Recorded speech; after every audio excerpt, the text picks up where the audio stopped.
Southeastern Ohio in the late 1800s and into the 1900s was a thriving coal mining region, employing thousands of miners from many parts of the United States and from many countries around the world.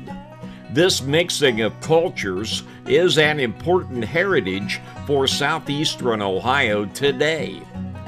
These miners worked hard in dangerous conditions, and they played just as hard in their free time. Every town in the area had numerous bars to serve the miners, and frankly, many of these towns earned a reputation of being tough, and fights, both in the bars and on the street, were common. Glouster, Ohio was typical of these coal mining towns. And even though little from the heyday of the coal mining industry remains, one institution still stands there today: Sam's Gym. Sam's Gym is now the oldest working boxing gym in the United States.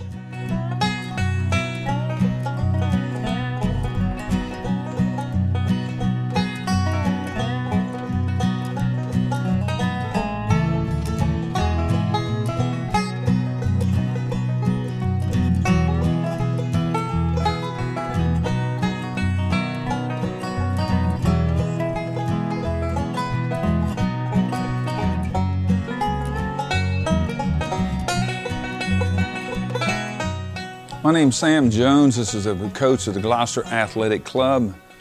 We've been here since 1936. My father and grandfather started this one in they started in 1935, and then they opened the doors in 36. So that's 82 years ago. So we are now the oldest boxing gym in the United States. So many years ago, the miners, they played baseball, they run foot races, and they boxed. That was their major sports for them. And they entertained themselves. They didn't have TV or radio or anything like that. Small villages went from each village from one to the other playing the sports. So that's how we started this. And my father, I graduated in 1959, so I'm getting a little age on me now. 1960, they turned it over to me. So that's been 58 years ago. We just keep the door open. We love the students, the kids here in town. Poor school district in the state of Ohio, by the way. So what we like to do is when they walk in here, they all look at the wall, see these champions after all the years. And I say to them, and they say to me, "Hey, Coach, I want to be a champion." I say, "That's wonderful. But I want you to be a champion in life. Respect mom and dad, stay in school, be a productive citizen. That is first. If I can teach you how to box, lift weights, wrestle, that's fine." So that's really what our club's all about. Real good. My name's Fritz Bookman. I grew up with Sam. Sam and I came from small coal mining towns. I'm from Buchtel, he was from Trimble. So the Buchtel Bruins and the Trimble Cardinals would play sports against each other. Sam's 2 years older than me, and he was kind of become a legend by the time he was a senior. I remember the first time I played baseball against him, and I celebrated the fact that I got a foul ball off of him. I didn't even ever expect to get a hit off of him. He threw a ball that looked like an aspirin when it came in there. But as I've watched this man's life, I think about what he tells these young people about learning to become a champion in life, because that's truly what Sam has done. He sets the example for these young people that can't be denied. So here's the toughest guy in the valley. He's fought in Madison Square Garden. He's held national titles. He knows every fighter that's ever existed in this country. And he's in here weekly trying to teach these kids to be better human beings, and doing that very well. So, to do this today and to record some of this, I think is very significant. It's significant from many aspects, but the example to our youth, I think, is of primary importance. My name is Stuart Brooks, and I live in Nelsonville, Ohio, which is approximately 15 to 20 minutes from the Glouster area and so on. I go back. Sam is a great friend of mine. been a friend of our whole family and his family for many, many, many years. I bring a little different aspect to this that I think of my father and my grandfather and my uncles. I think of we've been in the shoe business. Started in 1932 in Nelsonville. As I go back as a young man, going to work there in '65, so many of our employees lived in this area, from the Glouster area, from New Straitsville to Murray City. It's been an area, as these coal mines started to shut down, that my father really went out to bring skilled labor into their factory. And that's how I kind of see this whole area over the years. My father, as we got going and making shoes, one of his famous comments was that as you get into the Murray City area and so on, you get into the unions of the coal mines and so on. He had a small union in his factory, and he used to say to my older brother, "If you hire one more person from Murray City, I'll fire you." and he said, "Why?" He said, "Because," he said, "they get in this union and just drive me crazy." So we go way back. We all have a love for this area. And I think of boxing, I think I think of my uncle and my dad saying when he was 12, 13, as Sam said, there were no TVs, there were no phones, no videos, so on we have today. So seemed like everybody had a boxer in their town, whether it be Nelsonville, again, Glouster, and so on. And that was what they would do on Saturday. They'd have their boxers come in to these small gyms, and the men would come and they would see who had the best boxer and so on. And same way with I always went the Brooks Bomber. That's what he was called. And they had a gentleman that boxed, out of the Brooks Shoe Company. And I can remember my father, talking about that and talking about going to those events. So it's been a big part of our culture, as both of these gentlemen have said. And Sam has brought so much to this community, and so many young people who wouldn't have had a good upbringing or had a tough time. Over the years, I've gotten to know Sam even better. Watching what he's done here, it's really nothing to do with boxing, how I see it. It has to do with building character, about being polite, about opening doors for young ladies, and having manners, and so on and so forth. That's what this is all about, and that's what I so much want to be a part of. But I want people to see this piece and to see what this man and his family have done over the years. There's so much memorabilia on these walls that we want everybody to share it with everybody.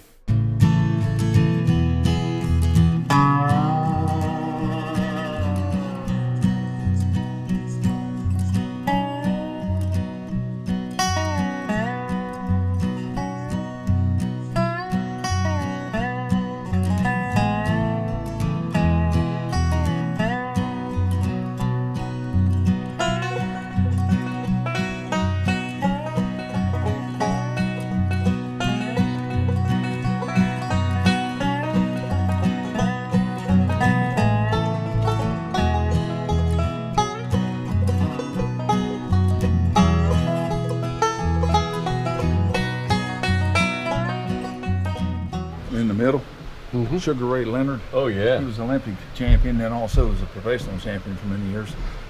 There's a kid from OU, the quarterback at OU, and he was a two-time world kickboxing champion. Wow. So a lot of them scrambled around a lot of different places. We get them good condition, and Well, my father, he was a miner. So was my grandfather. They've been in East Hills since the Civil War era. So that's many, many years. So like I was saying, in 1936 is when they got organized. And so my father and my grandfather and a gentleman here by the name of Frank Beulah, you might remember some of the older people, he was a magician in town. He would go around to the schools and do his magic tricks. And so he helped out. So that was the group that really got it started. And then, like I was saying, they turned it over to me after I graduated. They had other things to do, and then that's how I got started. Now, they had boxing gloves on me when I was 8 years old. So that's a long time ago. Boxing is it's a tough, hard sport. You can see that. Football, hockey, these are all contact sports. But here's what boxing taught me. Boxing to me is like a metaphor for life. Because when you're going down the road of life, you get knocked down every day. You might lose somebody in your family, lose your job. You're down in the valley. You can't give up. You got to work hard, pull yourself back up on top, and it keeps going. A little roller coaster. All of a sudden, whoa, you're down again. But what this boxing ring taught me, and boxing gloves, just competing with somebody, I learned more. That really taught me a good lesson. Because I might be cruising along having a pretty good night boxing, and all of a sudden, bang, out of nowhere, I'm down on the canvas. Some of the referees, 5, 6, he's counting. Ooh, I have to get back up real quick. And that's the way life is. So I want to instill this in these students that come in here. I want them to know how tough life is. And you think, well, boy, do I have to get knocked on my butt? Well, your lungs are burning, you're tired, you're exhausted, and all of a sudden you're picking yourself up off the canvas. That will teach you. That's the best lesson I ever had. They say, hey, you only have 2 more rounds, get back in there. I said, wow, 2 more rounds. I can't even move my legs. But I pushed to get back in there. And if I lose, I said, well, I felt bad because I lost. No, you did not lose because you did not give up. So that's what boxing really taught me. You can think just a boxing ring with some old boxing gloves. So that really, I really learned a big lesson with that one. Fritz, I had a boxing show when I was competing, and I said to you, I said, Fritz, he was a good athlete, played sports. He never boxed, but I said, Fritz, I'd like to put you on one of our boxing shows. Of course, he's game. He's plenty of courage. He said, okay, I'll give it a try. So, and he got on, he trained, came over and got in shape and condition. We had the boxing match down to the football stadium, like 4th of July. Fritz was boxing, and he boxed a fellow that I put him in with a guy that had a little bit of experience because I didn't want him to have a real easy night. Being he's my friend, and I want to make sure he's going to know what this boxing's about.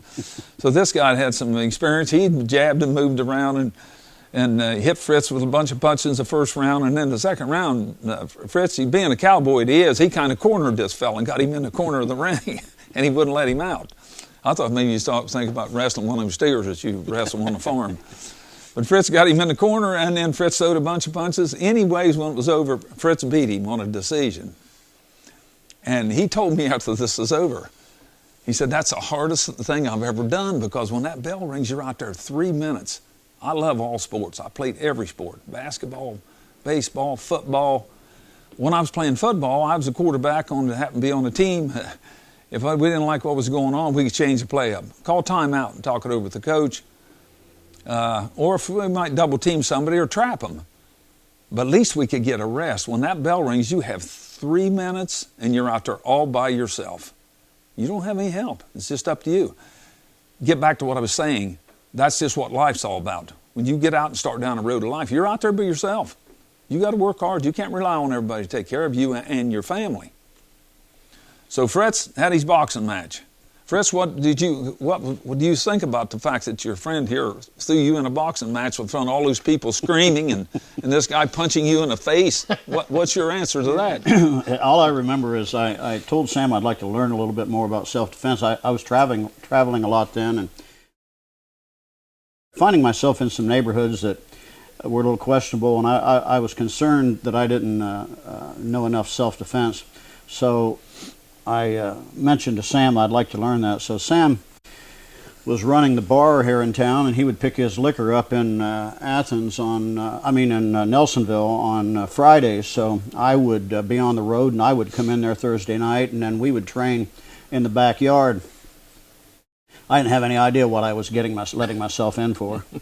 So I have pictures of myself, and that was the 70s. My hair was a little bit long. I'm holding one of these air pads, and Sam weighs 240 pounds. He can throw a kick like the best mule out there, let me tell you. And all my hair standing up. I'm bent in the middle and I'm flying through the air. All my kids were Sam Jones fans. I think that was the biggest offense to me. None of them would cheer for me. They couldn't wait for Sam to come back to see him kick me around the backyard. But Sam talks about a lot of metaphors in life, and I think he's right. When you step up in this ring, there's no one else that you can rely on. It's up to you at that point in time. You're going to be in that ring, and what you know and what you have and what the kind of grit that you have is going to show. So it's very revealing, and I'll never forget that because I'm sitting in that corner. The bleachers are over here. The fight before, the fellow got his nose busted and blood was, and Sam tries to keep that from happening in these amateur fights, but it's going to happen. So blood's coming out of both nostrils, and he's facing my wife, who's sitting in the stands, and I'm sitting in that corner, and I look up. She has hyperventilated, and they're carrying her out of the stands. So I was just a little distracted to begin with there. But a great experience, and I only regret that I didn't start younger with him. I knew what Sam was doing with boxing. I knew his capabilities, and I just regret that I wouldn't have done that earlier. But I've watched him take these young men, many of who are very incorrigible and have never respected anyone. But when Sam brings them in here, he's very gentle with them. And he sets them down that ring and he says, now listen, I want you to take some direction. Well, here's a kid who's never took direction from anyone. He didn't listen. He didn't have any parents, and he didn't listen to his teachers. And so he may have already done a stint in jail. But Sam sets him down and he says, this is what I want you to do. I want you to use your left hand, and I want you to step to the right. And he doesn't listen. He walks out there and he comes back in. Now his nose is bloodied and his ribs hurt, and he didn't listen. And Sam talks to him again. He doesn't get upset, and real gently he puts him back in with direction. You know what? By the third or fourth round, that kid has taken direction like a champ, if he survived. But he has revealed himself. He's walked up there and he's already proved to all these guys that he's been blustering and strutting around that he's not the toughest guy in the valley. He's been revealed. So now he's got to come in here, either go back out on that street and admit that he's not the toughest guy on the street, or he's got to come in here and learn more. Well, as he's learning, Sam is teaching him how to be a better citizen in this world, how to conduct himself. He's teaching him honesty. He's teaching him integrity. And I've often said, this program is more effective than any of those funded programs that I've seen out there. I've watched kid after kid come through here. My son came over here and learned to box, and it's just been a great experience for lots of families. But more importantly, it's a melting pot. You bring kids from every walk of life, and the great common denominator is this ring right here. This settles everything. You can't pretend that you're something that you're not. And I think that's been very effective for this program. He's a wonderful guy. He sure is. Come on, guys.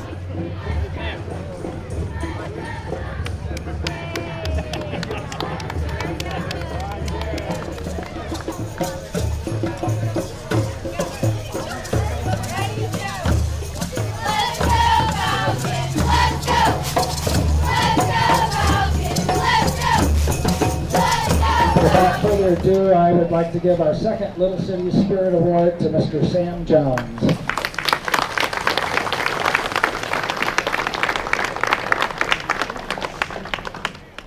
I retired, I was 38 years old. When I was about 42 years old, about 5 years later, we were having these tournaments for the at the school, like I'm having next week, by the way. And Jim Pancake's a big, strong guy from Nelsonville, a good guy too. He's a great football player and basketball player, big man, 6'7", over 300 pounds. So, and he was game too. I mean, he had a lot of courage, so it's hard to defeat somebody that size. He boxed in those tough man competitions around. They go 3 1-minute round with 16-ounce gloves and headgears. So it's just a short sprint, like a 40-yard dash. He came to my restaurant and tavern, told me he'd like to do a professional boxing match. And so he was looking around trying to get somebody to box him. And he said, maybe you and I can box. I said, okay, I'll get in shape and we'll have a boxing match. So we did. But it was 6 3-minute rounds instead of 3 1-minute rounds. Jim's a big, strong guy. I'm 200 pounds. He's over 300 pounds. So I want to get Jim out in deep water. So I wouldn't agree to go 3 one-minute rounds. I wanted to go a long distance. So anyways, the first round of the match, I jab and move around.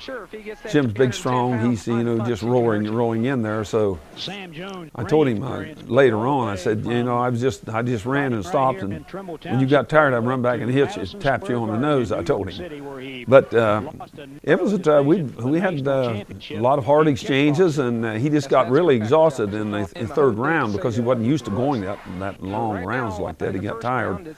So he ended up getting hit a couple shots, and the referee stopped the fight. But it was a great crowd and drawed a lot of monies in for the school. Had over 1,000 people in that building, in that little school building down there. So that's Jim. We always respect Jim, and he's now having a little bit of health problems, so we want to send the best to Jim.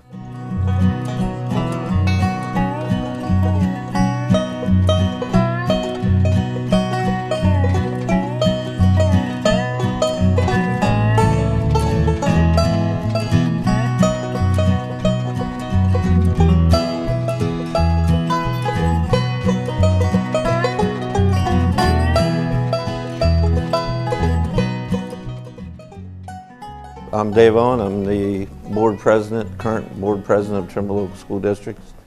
We're talking about Sam Jones. Sam I've known for a long time. When I was a youngster, which was many, many years ago, his son Mike and I hung out quite a bit. Even though we went to rival schools, we got along very well. With Sam, you can talk about all the things that he's done for the school district. For the community, money raised and all this stuff, but to me the most important thing is that he cares about the community. He cares about the kids. He does everything he can to keep the kids busy, keep them occupied, to keep them in school, to make sure that they have food and clothing. He's taken many young people into the gym and trained them and taught them life lessons. Those are things that money can't buy. So things that Sam has done for the district are immense. And I mean, raising money is just one of them, but it's the things he's done for the community, and especially the things he's done for the kids in this community and the kids in all the communities surrounding here. He has, kids come in from all over the place to train at his gym. I was fortunate enough to go to the Little Cities on Saturday to watch him be honored athletically. I went in and watched the little speech he gave. If anybody ever has the chance to spend some time talking to Mr. Jones and listening to all the things he's done and the places he's been and the people he's been involved with, you will be amazed at everything he's done. We are blessed to have him and his family in this district. His wife Ellen is a wonderful, wonderful person. His daughter Kim was superintendent here at Trimble for numerous years. She taught my kids. She was the talented and gifted coordinator. So she too cares about the community, and so does Ellen. We're just so lucky to have people like that living in our community. And I hope that if you get a chance to talk to them, anybody that sees this, go talk to them. You'll find out exactly what I'm talking about. I'd mentioned before that in 1936 when we opened the gym and got it going. In 1975, I had the opportunity to box in Madison Square Garden. It was on ABC TV, Whitewater Sports. So it was a pretty nice time for us to get to go there, shine some light on our club since it was on national TV. When we come back, I slowed down as far as me boxing myself then and working more with the students here. And when I first started boxing, so at that year, 1975, I started putting my boxing ring in Trimble local schools. And I would give my money to the athletic department, girls softball, basketball, whatever they needed. So fast forward there to about 2002, my brother-in-law's name's Tom Pappas. And he's a local boy here, went to school here, and he's now a retired physician, lives in Westerville, Ohio. He said to me, he said, Sam, he says, they need textbooks there more than they need athletic equipment. So we got together a group, and we started the Trimble Township Textbooks and Supplies. which we've had for about the last 10 or 15 years now. So I changed my boxing to boxing for books. And then we just had a golf tournament last week. We made several $1,000s for them. Whatever we make, we get the money back to the school. Because being a poor school district, if you're a teacher, how can you teach if you don't have supplies for these children? And everybody knows in today's world you cannot drop out of school and go to work with your father in the coal mine when you're 14 years old. You have to have an education. That is a must. So that's the reason why we're really pushing that. So it's been a successful program. We put about $750,000 worth of outside money back into the school. The teachers will say to us, "What's your wishes here?" "Well, we need $30,000 for whiteboards or whatever, computers, whatever it is." So, and we try to come up with that each year. They'll tell us what they need. So that's our mission. That's what we try to do. We try to work really hard at that, because if we don't do that, this school cannot survive if they don't have outside money to help them. You have to comply with the state's wishes. If you don't, they will consolidate you. We love Nelsonville, York. That's our next door neighbors. But we would rather have our own school. Everybody have their own school. More children gets to be involved in different activities when you have your own school, and more spirits in your town. And plus, Stoke, if they consolidate now, they've battled around for years, they'll have to have my boxing ring here. If they consolidate them, it'd take a while. It'd take a while, wouldn't it, before they could get calmed down? That'd be about 4 years of boxing to get who's going to be the coach and who's going to be the school board. It'll outlive us. Yeah, that's what I thought. You know, and that's where I kind of come in and get involved. I mean, not involved, but you know, we're sitting down right now. I'm kind of I guess historian of Nelsonville and our area, and you know, we got to show the people what this family, what this man has done. I want to be able to show everything that's on this wall and show this history, and hopefully, I mean, part of this is to carry this on, this tradition on, because it's so important to this whole area, not just the Glouster community, but the whole area. And we're in this together.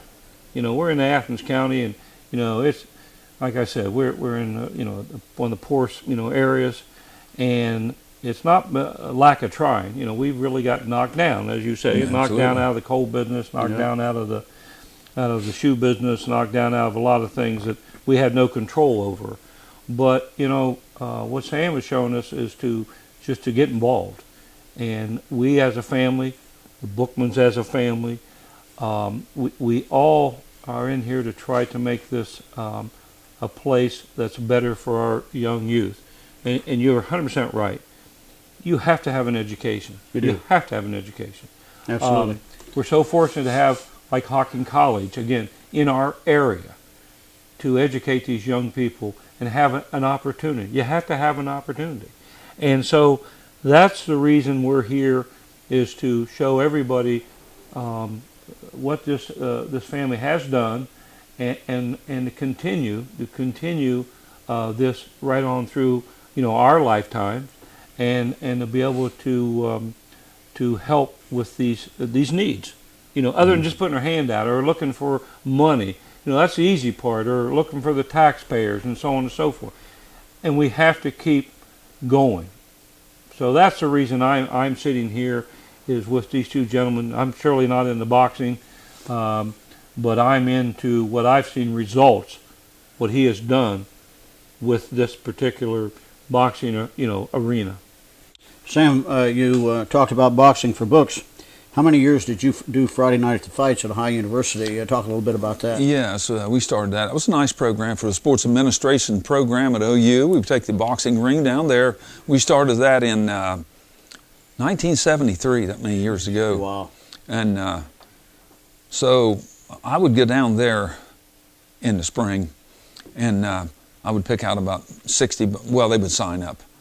And I usually got to get football players, wrestlers, and I would match them. I'd let them spar around and condition them, get them in condition, and then I would let them box. Now, that's not a good match. So we got even, the bouts were even. Mm-hmm. And we had what's called Friday Night the Fights. It drew thousands of people down there. It was. The last ones we had were like a 208 or 9 down there. And we had this one we used to have it in the skating rink down there. And then we transferred over to the Convocation Center at last. And then they decided after the last one we had, it's been about 8 or 10 years ago, that they wanted to go in another direction, do some other things to make monies for them. But it was been real successful for them. And those kids that were in that program down there, sports administration, they moved on. They worked with the Cincinnati Reds, Cleveland football teams. They got nice jobs being with sports promotions. So it was good. I would give them all a job. It was kind of comical in a way. There might be 20 of them in the class. So they would come around when we were training. I'd say, okay, this is a match. They would write everything down. I'd say, document this and that. And then when it comes, now it's time to box for the fight night.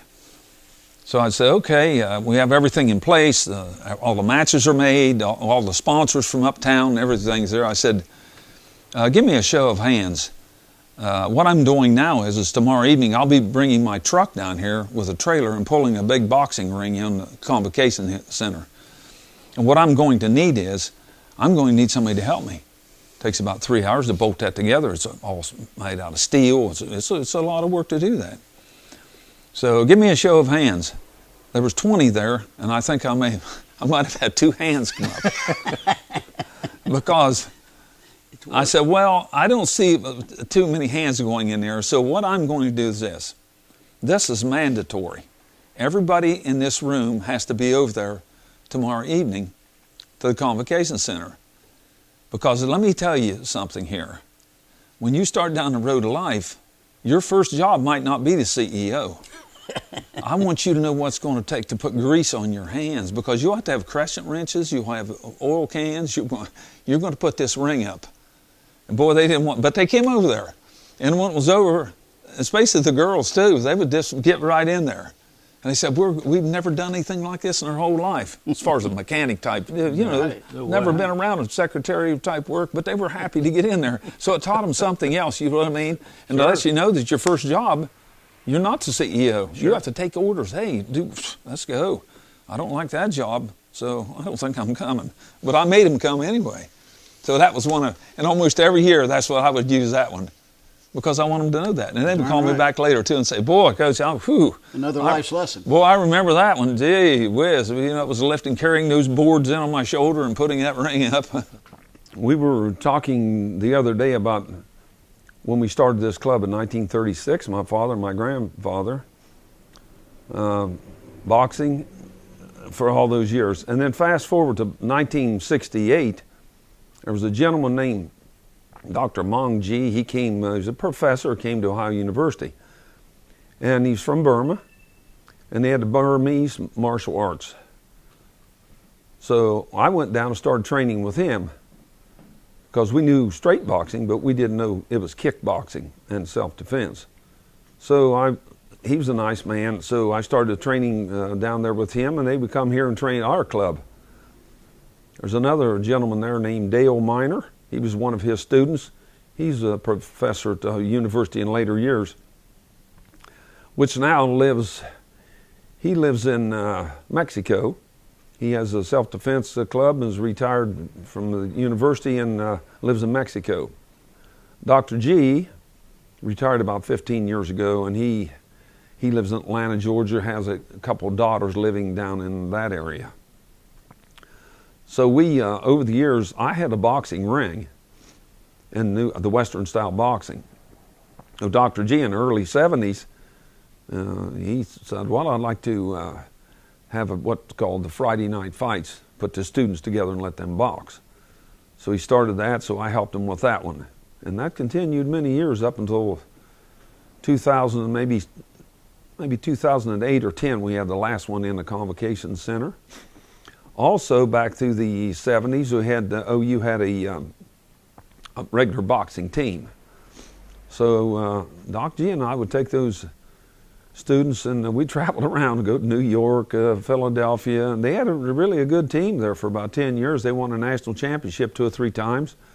So that's a nice accomplishment for those kids down there. So we've been coordinated in with university all those years. I wanted to shine light on Dale Miner, I was telling you about. I was competing at that time, doing some professional boxing. Dale was a big, strong kickboxer. I'd like to train with him, sparring, because he was like me, over 200 pounds, and that would get me in good condition for the match that I would be, upcoming match that I would be having. So I just want to shine light on those two gentlemen. They really helped throughout the years with the club. Another one down there was with them was and he's still there, was a fellow named Rick Sanborn. He was always there training and doing the best he could do. These guys never forget you. And who was the OU quarterback that turned pro and you turned him into a kickboxing champion? Oh, that was Will Carpenter. He was quarterback for Ohio University back in the 80s. Then he went on and played for the Ottawa Rough Riders, professional football. And he came and decided he would like to do kickboxing. So we do boxing, kickboxing. And so I said, well, okay, come in. And he was a real good athlete, and he was in real good, excellent condition. So he had about 30 wins and maybe 4 losses. And I had him on the United States. In 1995, I coached the United States a team against Russia. Got 5 of the best kickboxers I could find from all around the United States. We fought the Russian team in New Orleans. And he represented the 180-pound division, Will did. He did an excellent job. So now he lives in Pickerington, Ohio. He's about 55, 60-year-old man now. He's a great guy. Thinks the world of you. I was in here a few years ago and spin the clock ahead to now, and Will shows up. And he sat down in that corner back there, and he told me the story about the first time he came to Sam's gym. Will said, I already had a few fights, and he said, I was pretty tough. I'm knocking everybody out. And he said, and of course he'd played football, and like Sam said, a great athlete.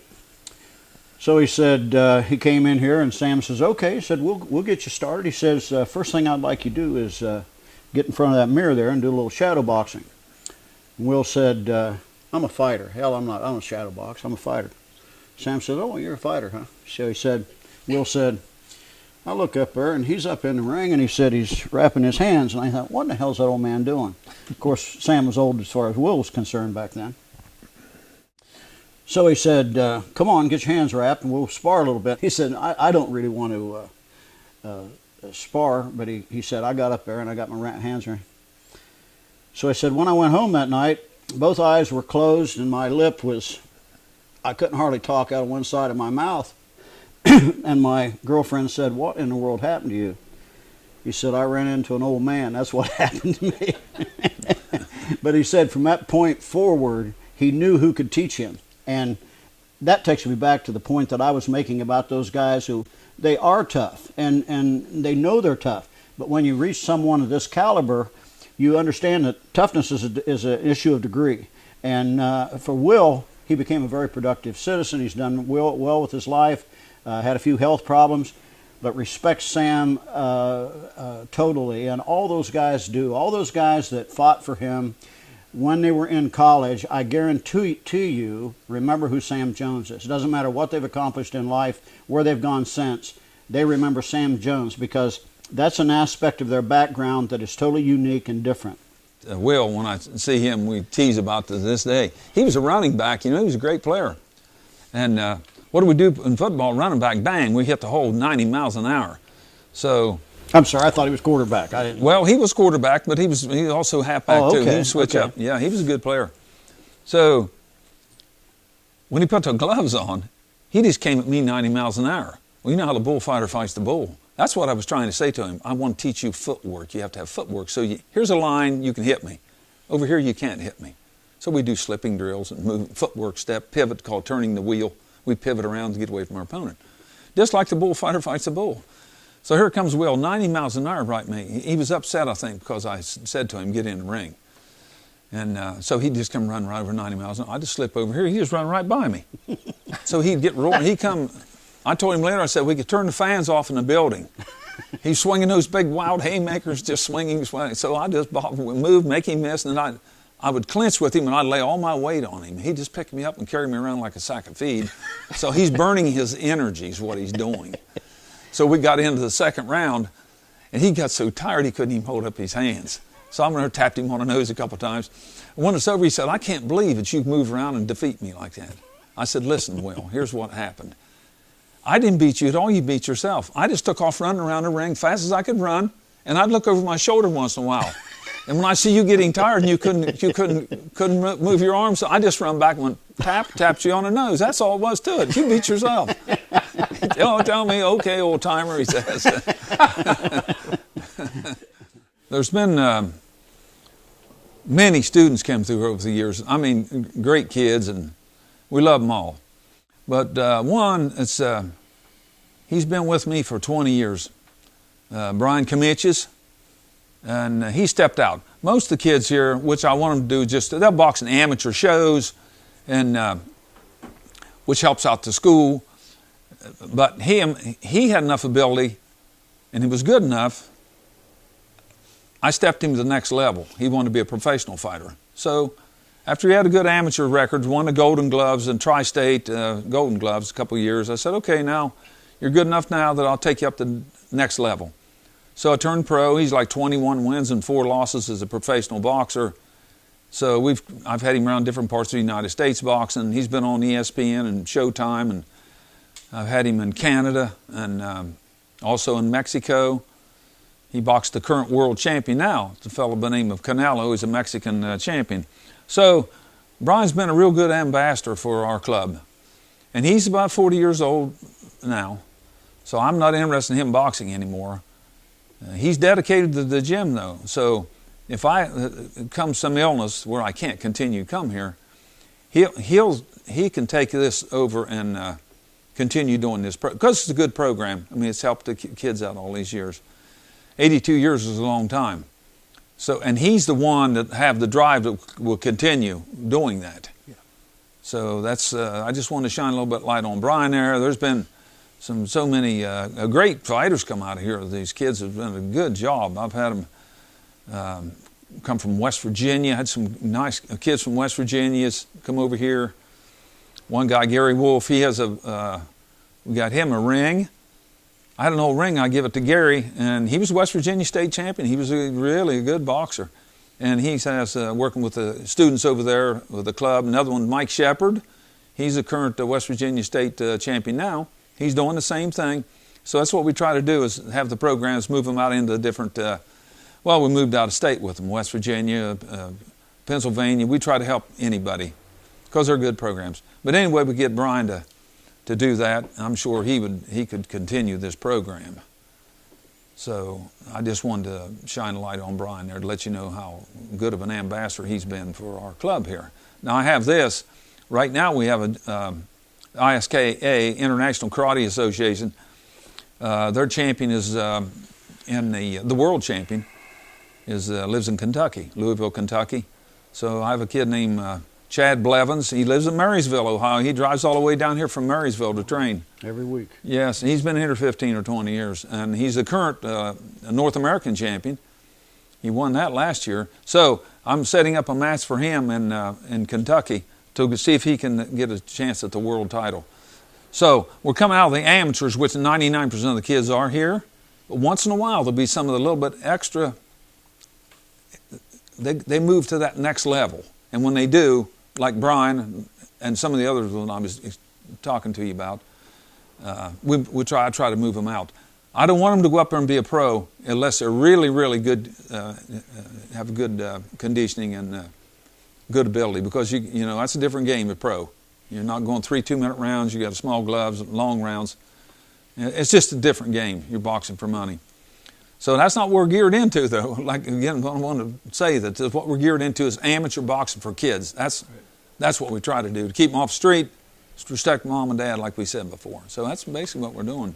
I'd like to speak to the integrity of that statement, because what Sam is saying is there are a few of these that he knows they have the skills, like Brian Kamichis does, to step up into the pro ranks. But something else that Sam does is something his father did with him.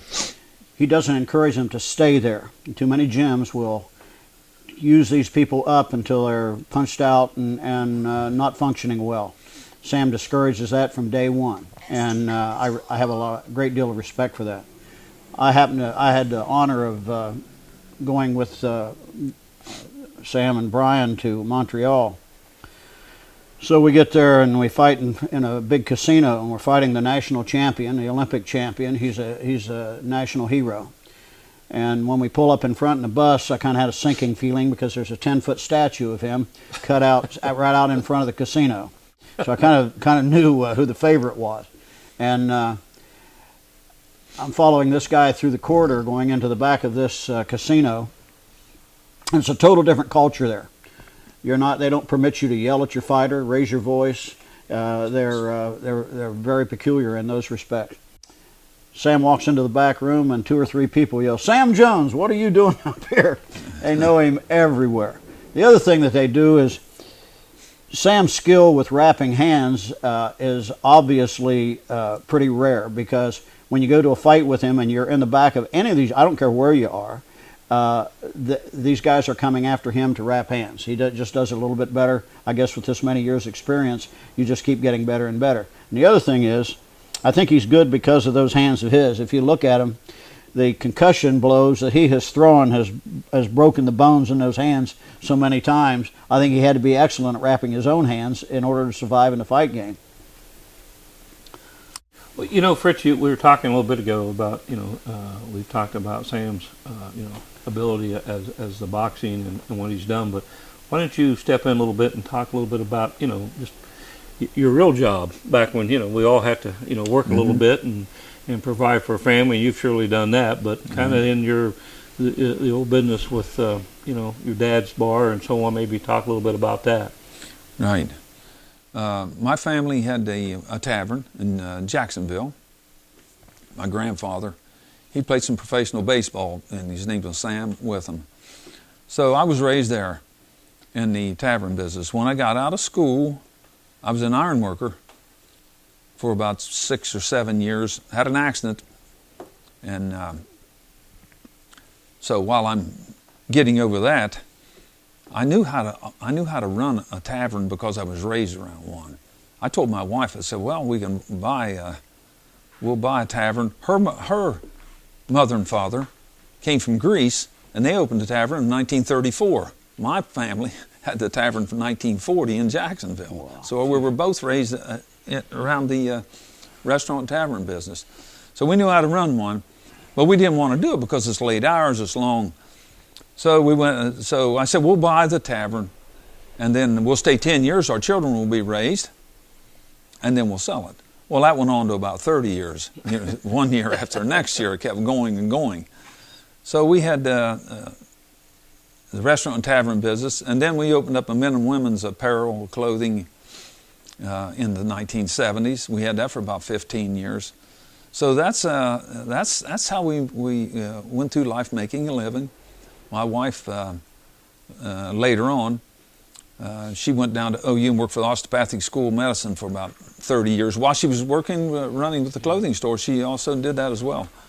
So she's a sweetheart. She's been with me for 60 years. I don't know how she's put up with that, but too late now. Yes, too late now.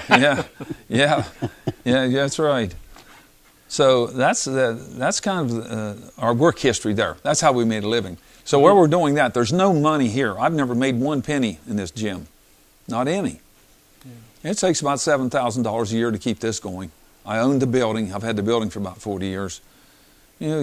But that's your expense right there, buying all your equipment, the utilities, your insurance companies. And I don't pay. It's been well. I don't have to pay rent on the building or anything, like I say, because I own the building. But it's been a long road for us. So I just kept. Another thing that helped me with this gym was this. I'll say this, is I ran a tavern right down the street, so I'm close where I could come up here. If I was working construction out of town, then this couldn't have happened. Right. Because you have to be here. You have to be here, open up. Years ago, I'd be open like 4 nights a week. Yeah. We'd run a restaurant, a tavern, and then boom, we'd go open the gym. Yeah, sure. All these years. But I made my living right here, so I could just walk down the street and do this. A few months back, we just stopped in just to say hi to you, and there was a group of us that had been out to Burr Oak. And again, the thing just come into my mind, we walked in here, and the first thing Sam did, everybody just stopped. They were doing everything, upstairs, downstairs. They lined up here, and all of them shook our hand and said, "Welcome, glad to have you here." And I told that story 100 times. That's what it's all about, building character. That's what we're about. It was right all there. about that, and the people who were with me had never been here, a lot of them, and they just, that's all they remarked on, is how nice the people were here and welcomed them to come to your gym. And that, to me, means everything. Yep. They probably wondered when I called them all out of the upstairs, because we have an upstairs here, and they come down and they all lined up and had those sweaty hands and boxing gloves on and everything else, and lined up. They probably thought, what are they doing? I asked him where the air conditioner was. That's what he was asking. It's 92 Where's the air outside. I was sweating standing there. Yeah, and sweat pouring off those That's kids. exactly right. I don't know but they're how all they do good. They shake it. That's what we do when we go to Columbus or wherever we go. You know, we line up when it's over.